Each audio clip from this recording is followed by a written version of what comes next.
Good afternoon, Keith, one-time Thurman. What's up? What's up? How you doing? I'm good. Thank you so much for talking to Bayloric TV. My pleasure. It's been a while, champ. Yeah, it's been a little minute.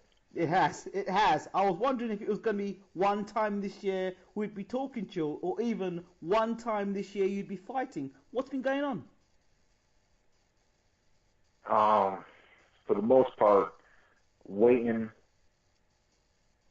holding back because of my shoulder, and then just waiting for a good date, and not forcing it, not rushing it. Right. But we're definitely looking forward to hopping in the ring one more time this year, and because I really have no plan and intentions of going into 2015 rusty by any means. Okay. Okay. Let's take you back a bit. The last time we spoke, we were discussing Kell Brook and his. You were saying, look, you know what? He needs to step up and he needs to come to America. So let's take you back to the point of when Kell Brook actually arrived in America. Before he fought Porter, obviously he got in the ring and fought Porter. Did you get a chance to sort of size him up and see, kind of look at him before he actually went to fight Porter? Yeah, man. Actually, he introduced himself to me pretty much. I mean, he just walked up to me. I was standing in the lobby of the hotel, and we chatted for a little bit. And I let him know, if you're gonna prove anything, you're gonna do it Saturday night, because here in America we don't really know you. So I look forward to see what you got, and that a lot of fighters can do okay. It depends in their hometown, overseas, depending on the promotion and certain things. Certain fighters have done okay in the past, but most fighters come over here to prove themselves one way or another throughout their careers. And I just felt like that was one of his moments, and he was able to do it. Well, I know that you were skeptical, and we spoke a few times about Kell Brook, and you didn't feel that he had proven himself. So, okay, pre-fight, so you're sitting down in the audience, and you're watching, and you're anticipating. Before the fight, what are you thinking? This is a good fight. I knew it was going to be a good fight because we got two undefeated fighters. They're both at a good age in their career. I think Kell Brook's like 29, Right. something like that, and that's like prime numbers. He's waited a long time to be champion. And a lot of fighters have a lot of determination that they've yet to be champion. Sean Porter just became champion and had a lot of determination of staying champion because he's a young, up-and-coming, at that time, undefeated champion. So I was really looking forward to the fight and seeing what was going to happen. I was leaning in Sean's favor, just being from the U.S. and knowing him from the amateurs, and always wishing the best for him when he's in the ring. But Kell Brook just put on a real nice boxing show, stuck to the basics, and pulled out the victory that night. So, did you learn anything new about Kell, or was it just the same as what you already knew? I didn't really learn more as far as like a tremendous amount of information, but I got to see how he handles himself in under extreme pressure, because that's what Team Porter was bringing him that night, was extreme pressure, a lot of pressure, and an onslaught of punches. He's well demeanored. He understands the sport. He does deserve probably a little bit more credit than some probably give him, and I would say that now, after seeing what I've seen. But some people don't like how much credit I'm getting. At the end of the day, there's just some people who always want you to prove themselves. Prove it. Show me here, show me there. Oh, that's not good enough. Now you got to do this. Look at Mayweather and his whole career. So it's just boxing, man, and I look forward to the potential possibilities of fighting a fighter like Kell Brook. He's Okay. Also, I noticed on the card or on Showtime, I believe, there was also Amir Khan, who you sat next to. What did it feel like sitting next to Amir Khan? It was a first. It was interesting. Surely. He no disrespect to me. Good dude. Another fellow from overseas. Another one of your guys' backyard homies and stuff. Though there's a lot of people who want me to knock him out. So I don't know what he's done over there, man. But I'll definitely do my job in the ring. But he seems cool, man. And I know what he brings to the table. His career is not over yet, and that's a potential fight for me as well. So when you're sitting next to someone like Amir Khan, he's suited and booted. He has to give his opinion on a fight. You're sitting next to him. What goes through your mind? Is it, in time me and you are going to fight, or is it we're just here strictly on business just to talk about the boxing? What's going on in Keith Thurman's mind? I mean, at that time, we were at the Mayweather fight, and it's business. But I always know, I'm the to me, I'm the hungriest dude in the 147-pound division. So I'm ready to jump with anybody. So it's a lot of people care a lot about the business. Boxing is a business. It doesn't exist without business. So the business is always done first, and the fight is a part of the negotiation. A lot of fighters have their own plans. They have what they want to do. My goal is to put myself in a position where eventually I become a part of their plan. They can't avoid me. Where I become a part of their plans, where they see an interest in fighting Keith one-time Thurman. But clearly, the interest would have to be a forced one, because who wants to fight a guy who's two-fisted in attack with punch power and isn't scared of anyone? Who really wants to fight someone like that? It's one of those. You're one of those guys that nobody really wants to fight. Nobody says, I want to fight Keith Thurman. As a matter of fact, I watched a video on Facebook about half an hour ago. It was Adrian Broner. He called out Lucas Matisse. He called out Maidana. He called out Pacquiao. He never mentioned your name. And right there says it all. Like I said, man, a lot of people have their plan. They know what they want to do with their careers. And they're going to do their best to try to make that happen.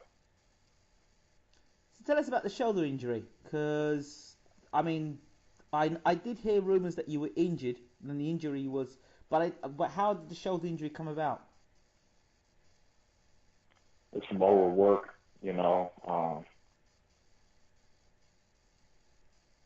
Shoulders are very complicated. I had a lot of doctors tell me that. Luckily, the MRI didn't show any real tears or anything wrong with my ligaments or tendons. So it pretty much was just inflammation, man. Just something that I needed to stop beating up on every day. I just had to hold back, like hitting the brakes for a little bit, and do some basic little maintenance, give it time to recover, and then, get back in the race. So what are you feeling at this point in time? Because certainly I've spoken to you before in interviews, and you've been focused, but this particular interview you seem very stern, very like if you're boiling up inside. I'm just ready, man. This is where I worked for my whole life. I'm extremely excited to be where I am in the world of boxing. I remind myself every day that I'm just happy. You got to be grateful for what you do have in life. And I look forward to the potential of next year, man. We got some great fights that we can make. They can't hold me back for long. We're gonna get one of these these top dogs in the ring, and we're going to put on a hell of a show in 2015, and I just look forward to that. Have you heard the news that Amir Khan is scheduled to face Robert Guerrero? Nah, I haven't heard of that yet, but sounds like a possible matchup. Your thoughts?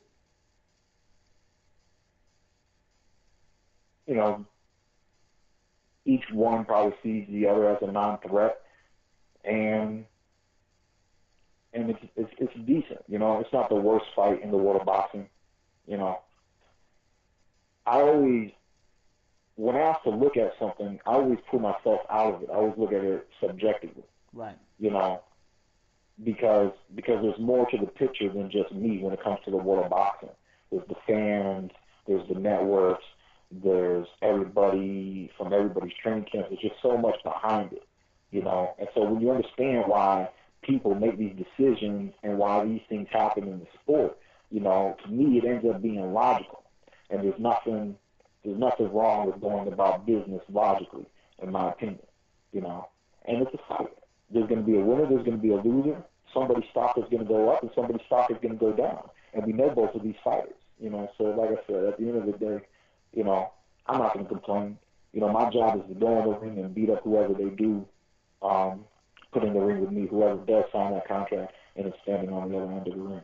The common consensus at the moment, or a lot of the fight fans are starting to point the finger at Al Haymon and saying that Al could possibly be the reason why you're not as far in your career as you should be. Is that them being harsh with Al Haymon or not?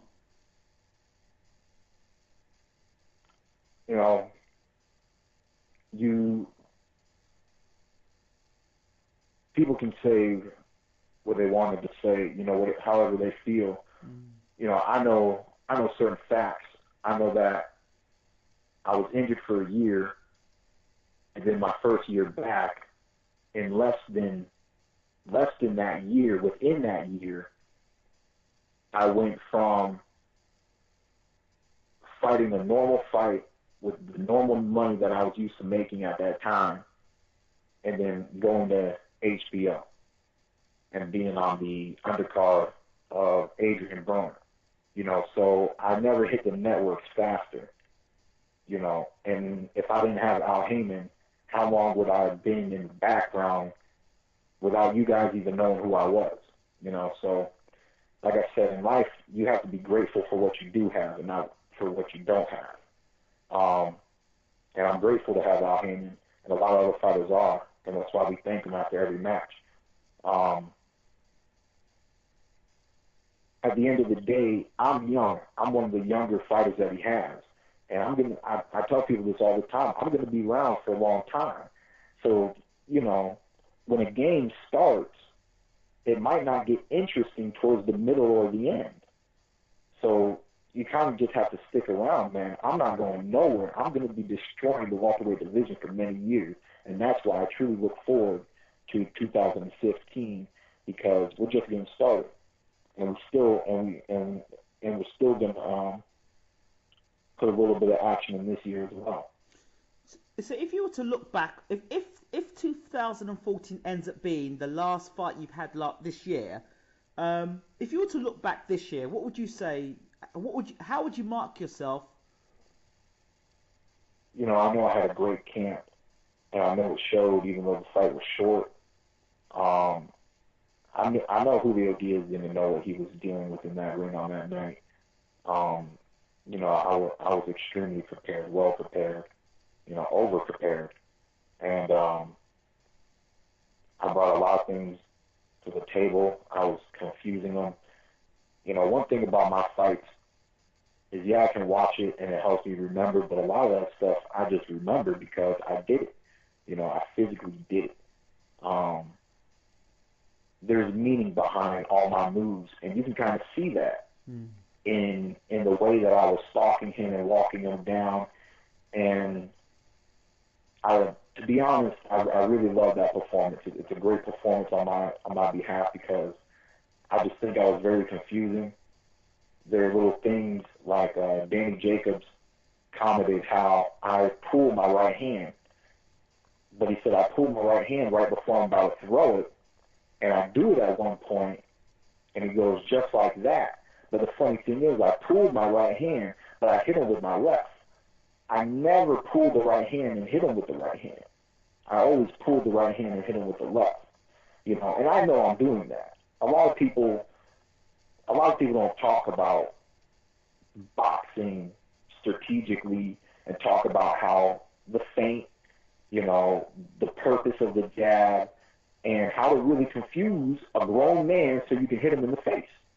You know, that's really what you got to do. You got to be tricky, and that's why the fans love watching world-class fighters. Real boxing fans, and not fight fans, like watching world-class fighters because they do strategic things and they get away with things that other fighters can't because of how we call it how slick they are or how tricky they really can be. And so I had a fun time in that fight, man. I had a real fun time in that fight. I had a conversation with Brian Jennings yesterday, and he said fight fans today are forgetting about the sweet science of the sport. That's been taken away, and it's all about knockouts and not really about moves and technical movement. What are your thoughts on that? I mean, depends on who you're watching, man. I mean, there are a lot of fighters in the sport of boxing, you know, and to me, the real definition of a fighter is anybody that goes after you for, it doesn't matter if it's a 4-round fight, it doesn't matter what it is. As long as from the first bell to the last bell, they go after you flat-footed, that's a fighter, okay? A boxer is somebody who goes on their toes and has a little bit more what we call ring knowledge and ring generalship, which some people think is a stupid term and it doesn't mean anything really, but, you know, it has its place. Everything has its place. Just, you know, boxing isn't really a team sport. You know, you got a quarterback, you got a tight end, and all this stuff, and everyone's doing their thing. No, but we have tactics, and those tactics can be relied on for certain for certain purposes.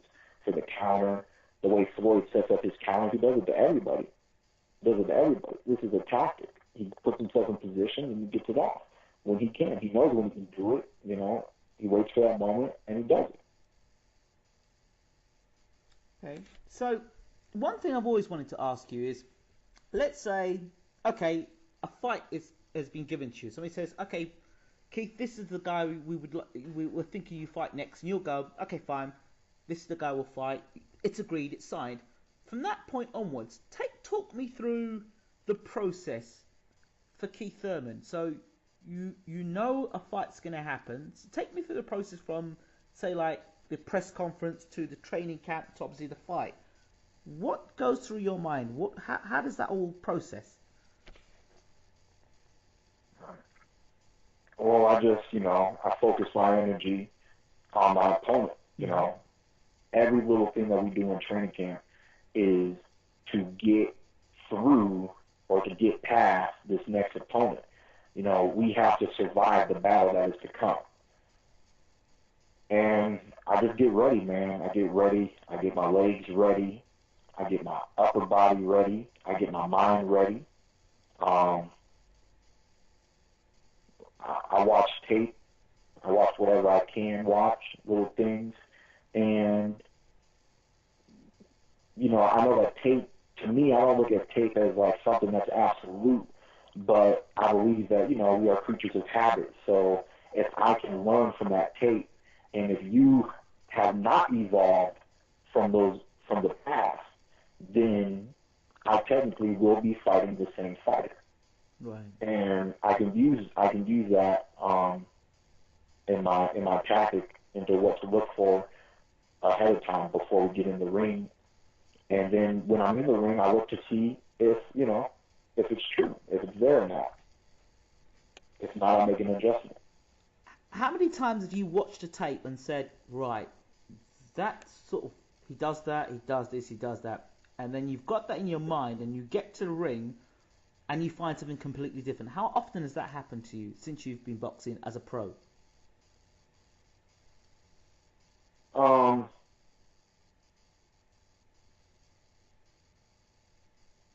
I don't know about how often. It doesn't. You'll always get a few things that happen, Right. but that might not be the same or exactly what you expected. But one of my recent fights that I know something happened instantly was when I fought Diego Chavez. Right. Off of the tape, I thought he was a standing stick. I thought, this dude won't duck at all. He don't even care about ducking, For some reason, I came to that conclusion. I thought he was just going to be right there. Very easy to hit, possibility of getting a knockout within the first 4 rounds, I really kind of thought that it might really be that simple. But the day we went to go fight, that night, I threw that left hook, and down he went. I throw it again, and down he is. Throw a right hand, and he wants to duck that too. And I'm like, what the fuck is happening? I'm like, this ain't right. And then I go, okay, a few rounds go by. I fight the fight that I wanted still, which was tough. I wanted him or me to knock each other out in 4 rounds if this fight was going to be technically an early round knockout fight. And I kind of wanted to try to do my best to do it. Mm-hmm. But in the meantime, while I'm doing it, I just wanted to make it an extremely action-packed 4 rounds. Mm-hmm. And I did that. And it was, the fight changed from that point on, so I made my adjustment and still got the knockout for the fans. But he was doing that ducking early, and I told myself after a few 2 rounds or so, I said, okay, Keith, so what? The kid ducks. Whoop-de-doo, he ducks. The kid knows how to duck. All right, it's boxing. Let's go. But it just wasn't computing. He wasn't the exact same that I thought I was going to be getting in there. But, not a big deal, What have you been working on? Obviously, the shoulder injury is going to stop you in one way, but is there anything else you've been working on away from, what you would normally be doing because of the shoulder injury?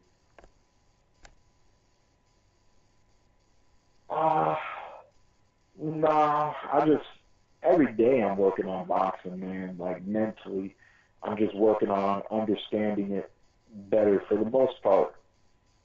I see the fight as like every round is there's mini fights within every round, that's the collisions. That's when we go after each other, Right. Because I'm going to go after you or you're going to go after me or we're going to do it together, and it doesn't really matter. All of these things will occur,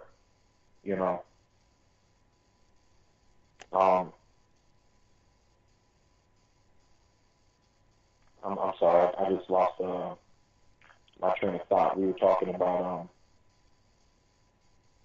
The things you've done about outside. what to do with my outside with Yeah.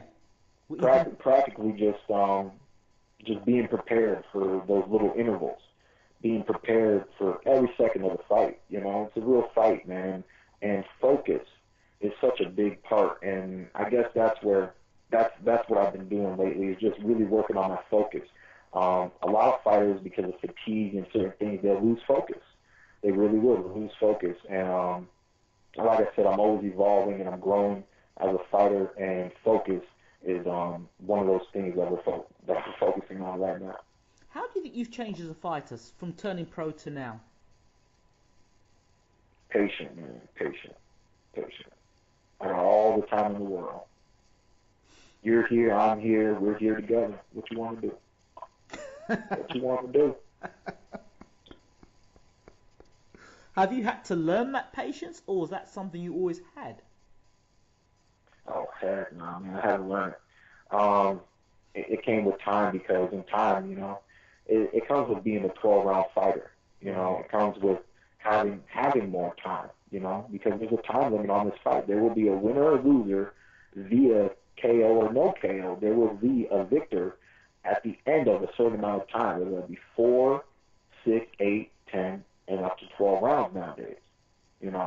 So now that I'm at a 12-round level, I think the fight with Davik was a great experience for me. Mm-hmm. To not get a knockout. I'm not going to be trying to do it all the time. but it's just good, you know. I mean, I know I can do that because I know what my camps are like, but I've never had to do it on fight night. So to just have to do it is a learning experience. Um, and I've grown, and like I said, I'm continuously growing. 25, going to be 26 next month, and like I said, man, we ain't going nowhere. How do you feel the media are receiving Keith One Time Thurman today?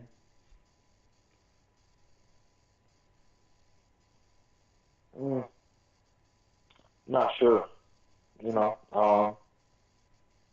For the most part, it seems good.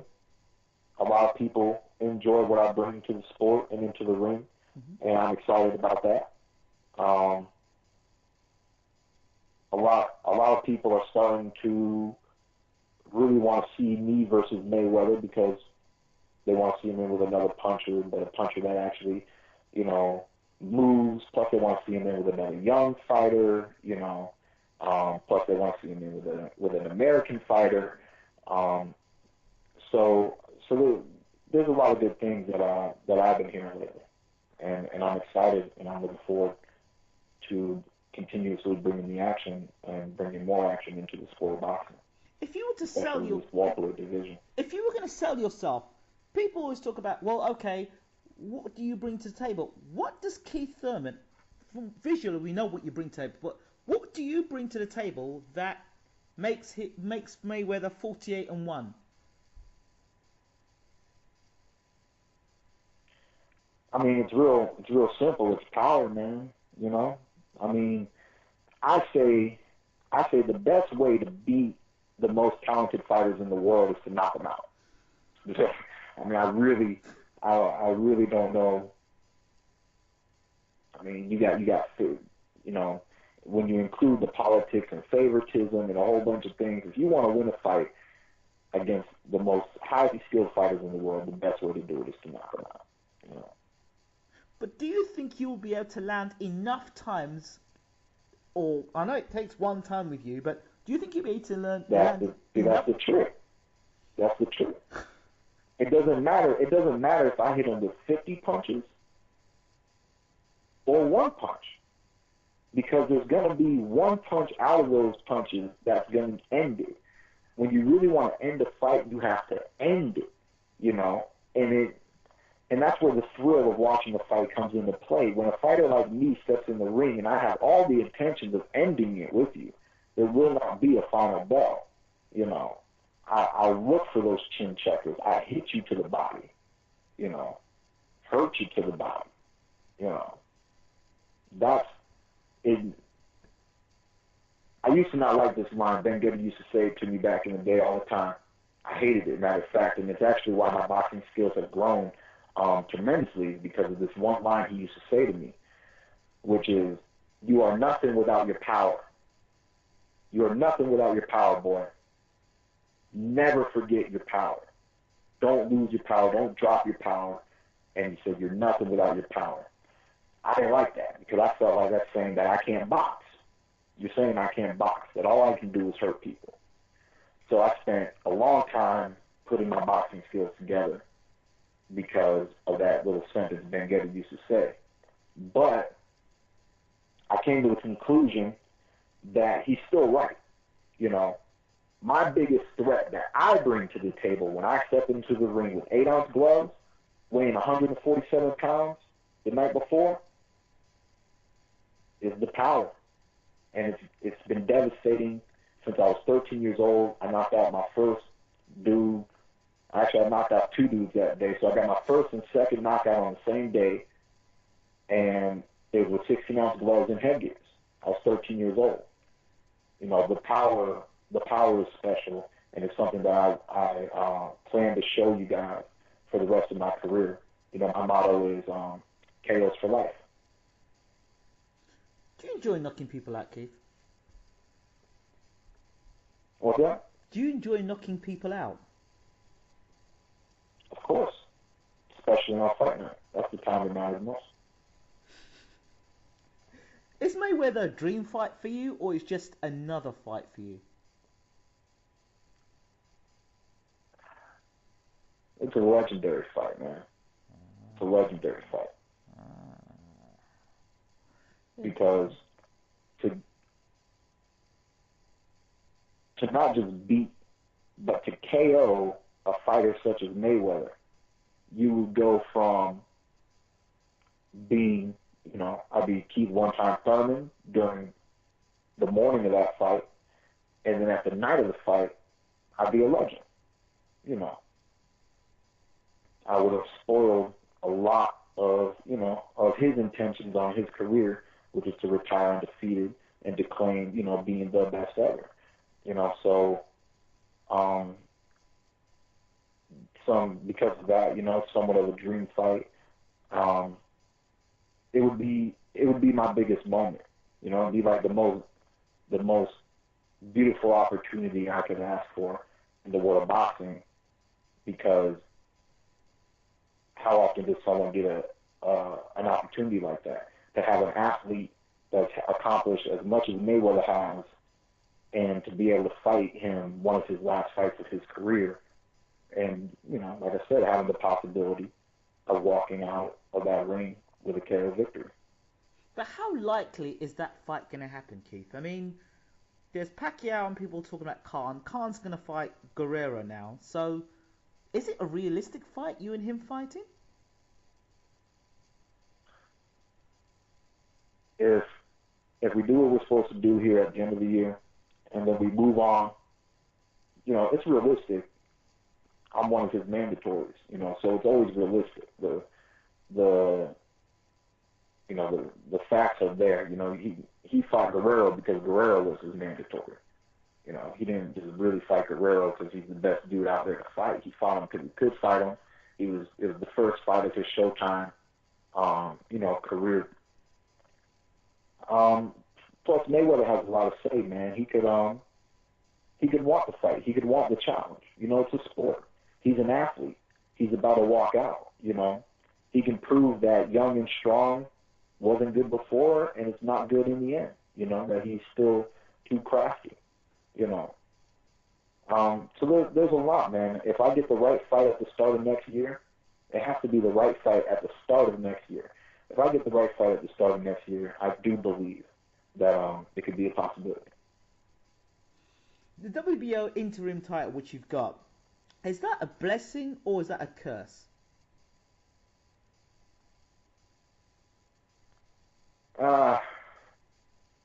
It's so much it's a little bit of a little thorn. It's not as special as I was hoping it to be.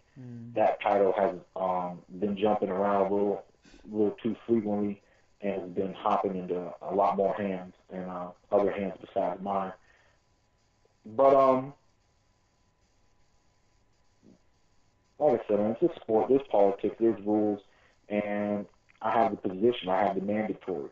Either I'll get my shot one way or another, and if he's to retire and I still have this position, it will be vacated, and I'll have an opportunity. But it'd be a lot better to fight the champion instead of fighting for the vacated title. Two other guys I must mention. Manny Pacquiao. I've never really mentioned Manny Pacquiao and your name together. For what reason I don't know, so I'm going to ask now. What about Manny Pacquiao fight? Is that something you would look at? I don't know, it's never been brought up, but Exactly. yeah, man, Pacquiao's a great fighter. That'd be a great fight. I don't know. I don't know what the real plans are with Pacquiao over there. If I feel like if they were to what we call hop over to the other side and do a collaboration, that they probably they'd want to do a Floyd fight first. Yeah. But if it ever crosses their mind, man, I mean, it'd be a great fight, definitely for the fans, man. It's fights like that, and just understanding the small little politics behind it. Just little things like that is like the only thing that kind of hurts the sport, man. There's some great fights that truly could be happening. Timothy Bradley, who's meant to be fighting your Diego Chavez, is it another fight you'd have, Timothy Bradley? What's that? Timothy Bradley, he's fighting Diego Chavez, I believe, next. Is he Yep. another person that you probably could consider fighting? Because that's another big name. Man, I fight anybody. You know, Timothy. I think Timothy and Manny Pacquiao. You know, they're both small guys. Yeah. You know, Marcos Maidana's a small guy. You know, a lot of these. Floyd's technically a small guy. You know, but he's a highly skilled small guy. I don't see any problem with those fights, man. If you don't get the fight really the way you want it, the fights you want, the way you want it automatically, would you move up and take a chance at going up to light middle and getting a world title shot there? I don't even. At one point, I really cared a lot about getting the belts and everything, but right now, like I want to be a welterweight, you know, Okay. and I want to build up my legacy in the welterweight division. Right. And I know they're playing like hardball or whatever. Yep. And I have to wait, and even if I don't have to wait, then I get injured, and then that makes me wait.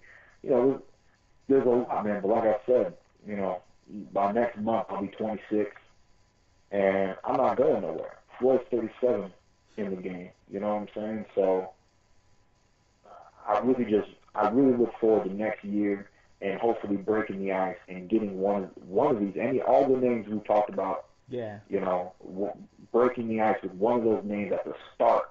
No more holding back. 2014, okay, you know, a few fights here and there, you look on TV, and, you know, and whatever. But next year, I'm looking for something big, something that's really going to start to fill that cup and, start pleasing the fans, the mainstream boxing fans out there. Away from boxing, Keith, what sort of music do you listen to? I listen to almost anything, man.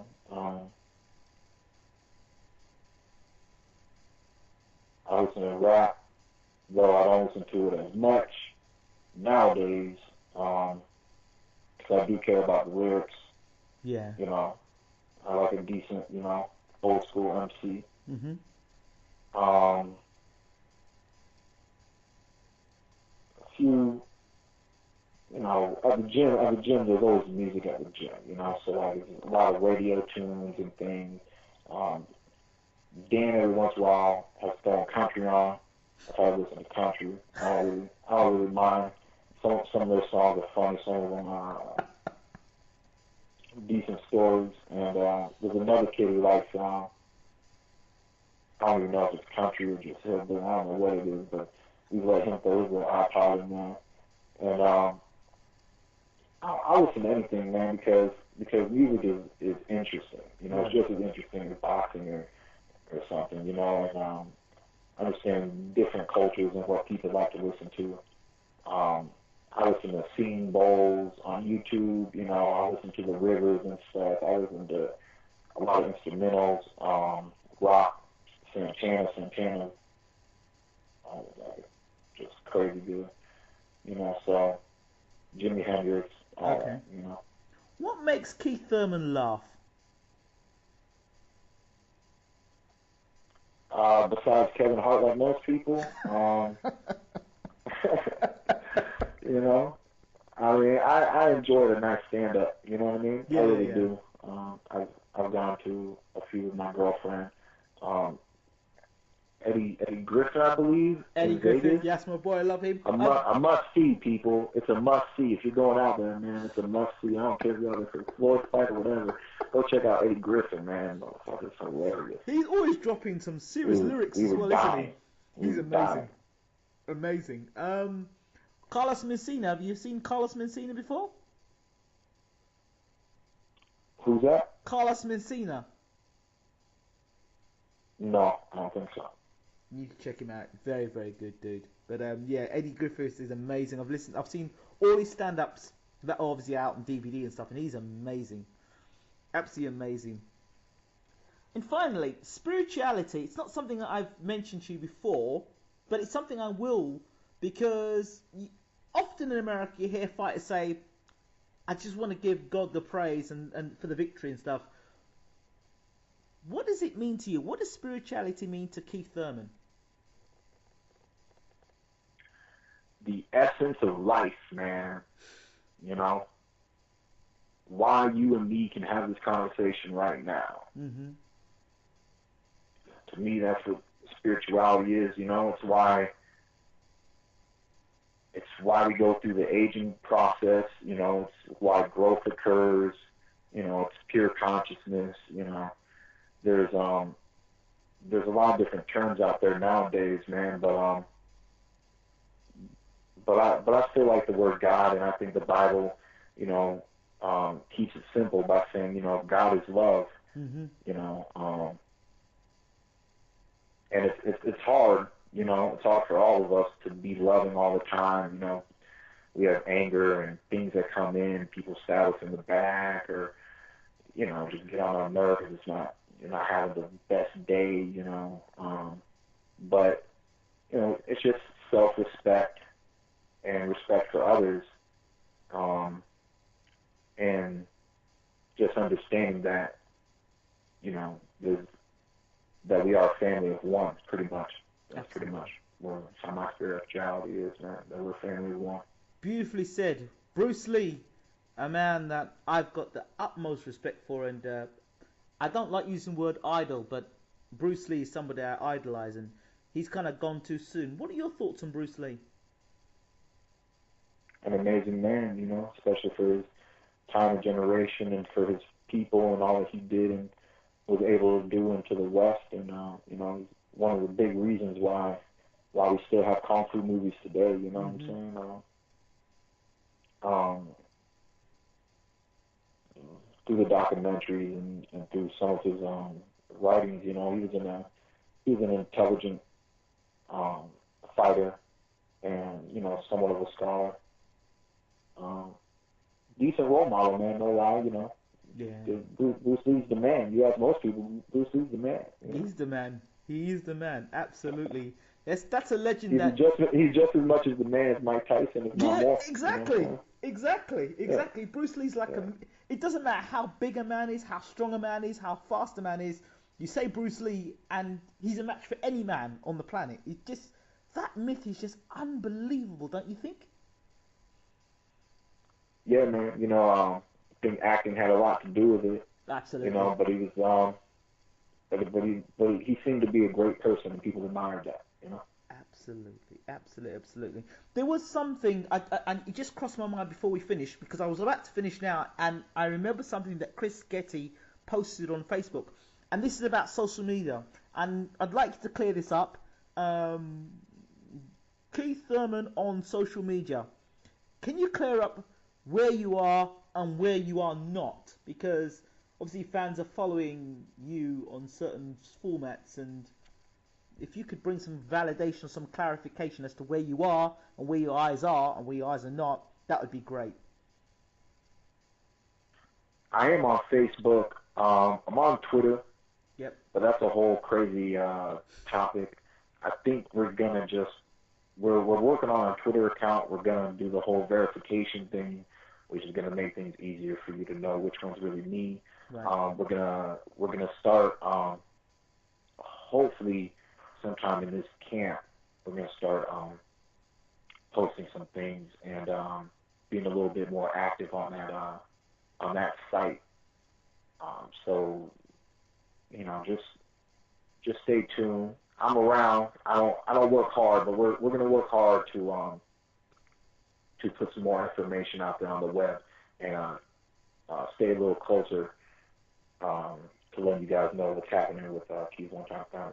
Because I tell you something, Keith, there's so many people that love you. It's unbelievable, from the UK and around the world, and you know, often people talk, and there's boxing forums that just talk so much about you and Keith Thurman. It's just great, like I said before, like when you did the last time when you were able to answer all those questions from fans appreciate that, they love that, because they kind of feel that they own a part of you. Do you understand? I feel you, yeah.